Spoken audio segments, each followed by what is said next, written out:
I will now do a series of songs by Richard Rodgers. He had a long, very fruitful career. He went through two lyricists, Lorenz Hart, who died of alcoholism, and they had a very good career in the 1930s. And then he had his second career with Oscar Hammerstein III, and Oscar died pretty young in 1960, and um, Richard Rodgers tried to do some things after, and some were successful, some not. He actually wrote some of the lyrics for the songs they added to the movie The Sound of Music. That one, I Have Confidence in Me, which Julie Andrews carries off great, but when you look at the lyrics on the page, they're pretty out there. I mean, I believe in something rain. I believe it's like all these crazy images. But when you watch the movie, it works fine. So that just shows what a great actress she is because she believes. And plus there's contradictions in his lyrics in that show. Um, in the script, she tells how she has a wonderful childhood and whatever, but then in the song that Richard Rodgers wrote the lyrics for Perhaps I Had a Wicked Childhood, Perhaps I Had a Miserable Youth, that's completely contrary to what's in the script, but it's a beautiful song, so what can you do? It is a very pretty song, and they replaced a song that was not as good. Um, anyway, I'm digressing. So let me talk about what I'm going to do first, which is a song from Pal Joey, which was from 1941, I think. And that is based on a John O'Hara story or book that is a little bit dark because he's sort of a gigolo that's having an affair with an older woman in the movie played by Rita Hayworth. At the same time, he's interested in this young showgirl played by Kim Novak in the movie, and it's Frank Sinatra in the movie. Um, the song Bewitched, if you are not remembering or have never seen a production of it, if you're used to it the way it sounds in Ella Fitzgerald's version or whatever, you're going to be shocked to hear what these lyrics are. This is deliberately racy because she's the older woman having an affair with this younger guy, and it's in the original. I'm reading it from the actual score from the original show. This is not a sheet music version, and it goes on forever. It's three verses. You only do the introduction once. There's three verses, then there's a tag at the end where she does a short reprise after some dialogue. I'm doing all of it. Um, in the movie, fortunately, I watched it after I had been preparing this. They only do some of the lyrics because they were a little bit racy for general consumption in the movie. But by shortening it, it made it work better too because Rita Hayworth, the way they stage it too, I always liked her. She's very sexy and everything about her. But she does this song great in the movie. Um, I know when I start singing it, you're going to get to places where you know what the lyrics were from Ella Fitzgerald and stuff. You're going to notice how different they are. The other thing I wanted to point out is it's based. The lyrics are based on triple things like, well, first of all, bewitched, bothered, and bewildered, but everything is couldn't. I'll just give you one example. Couldn't sleep and wouldn't sleep until I could sleep where I shouldn't sleep. Anyway, so you're going to hear because I'm going to do the whole song, but I wanted to show you an even better example of the same idea of having these three rhymes where the last one is the witty, cleverest thing, and then if there's a series of things, the better ones are saved till the very end. So this is from Company by Stephen Sondheim. The little things, what's it called? The little things you do together. So the hobbies you pursue together, savings you accrue together, looks you misconstrue together. So obviously the third one is the clever one. Um, the concerts you enjoy together, neighbors you annoy together, children you destroy together. I mean, it's so clever. I mean, it's just so good. And they keep coming. Maybe I shouldn't even do all of them, but cigarette, oh, the bargains that you shop together, cigarettes you stop together, clothing that you swap together, um, becoming a cliche together, growing old and gray together, withering away together. That one's good. And now we're getting towards the end, and the very best, I might have left out one, but the best one is it's things like using force together, shouting till you're hoarse together, getting a divorce together. So that's so funny, but that's the one at the end of the whole song. Um, and another thing that's been pointed out to me, which you're going to notice when I do the Rodgers and Hammerstein songs, is prior to that era where it was trying to do a realistic play with delineating the characters, a lot of Broadway had to do with showing off the cleverness of the lyricist and the witty, clever lyrics, like Cole Porter and like this version of Lawrence Hart. Another thing, in because I started with the Sondheim stuff, there's a song that I'm doing at the end of this section that where Sondheim wrote the lyrics, but I won't tell you all about that. But I came across his he had a lot of opinions. If you read he has two books of his accumulated lyrics, and he has essays about everything you can imagine. And he talks about Lawrence Hart, and he thinks he's undisciplined and lazy.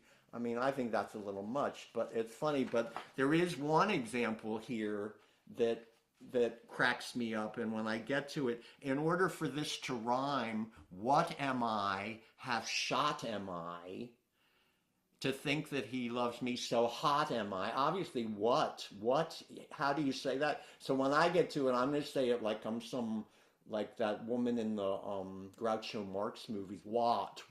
How else can you make it rhyme with hot? What am I? Hot. I mean, no, who talked like that? Nobody. So maybe he's a little right. I mean, I never really thought of Lawrence Hart as that. I mean, he was an alcoholic and he had lots of problems, but, he still came up with some great, great lyrics over a long, over a 30, almost 30-year period. So this is Bewitched from Pal Joey. I know, you know who played it originally on Broadway? Gene Kelly. Yeah. I know. Okay, here we go.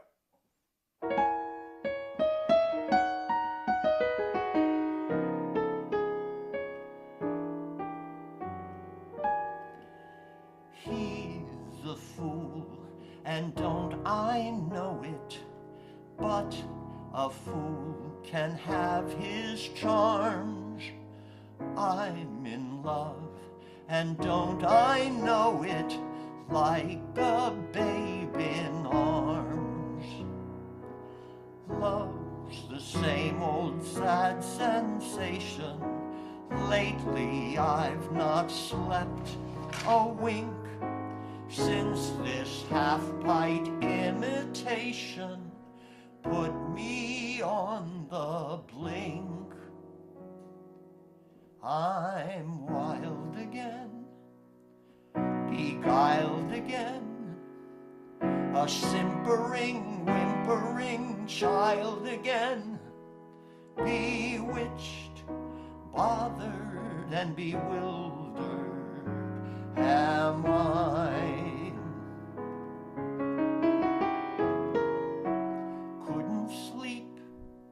And wouldn't sleep until I could sleep where I shouldn't sleep. Bewitched, bothered, and bewildered am I. Lost my heart, but what of it? My mistake, I agree. He's alive, but I love it because the laugh's on me.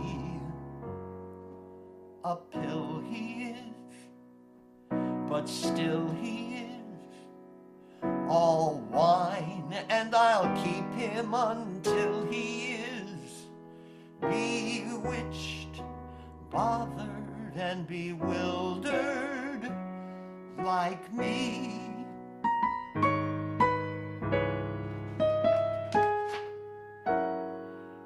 mean a lot.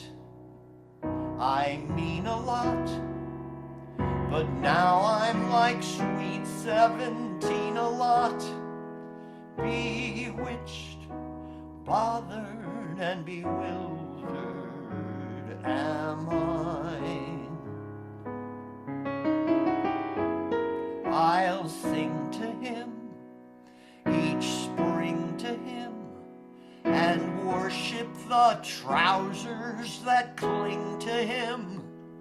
Bewitched, bothered, and bewildered am I.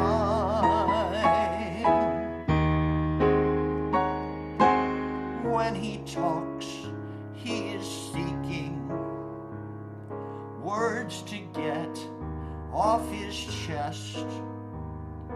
Horizontally speaking, he's at his very best. Vexed again, perplexed again.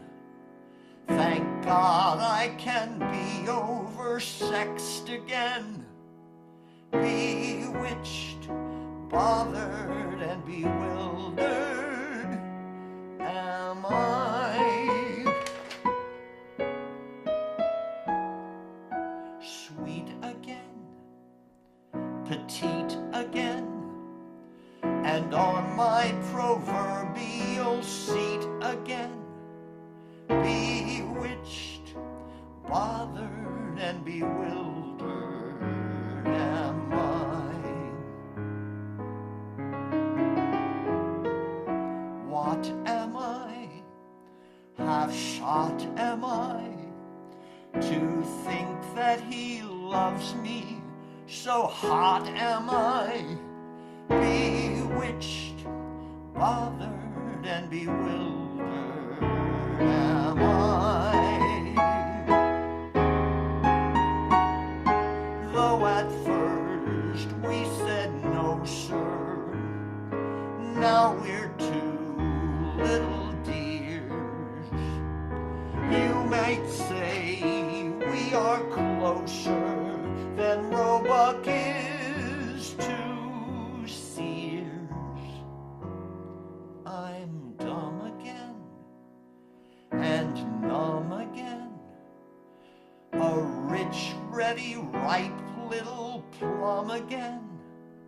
Bewitched, bothered, and bewildered am I.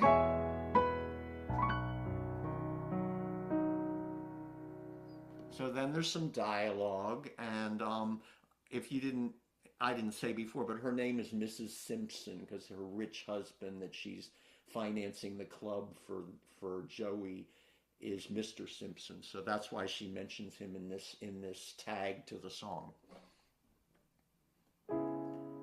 It is really quite funny just how quickly he learns how to spend all the money that Mr. Simpson earns. He's kept enough, he's slept enough, and yet where it counts, he's adept enough. Bewitched, bothered, and bewildered am I.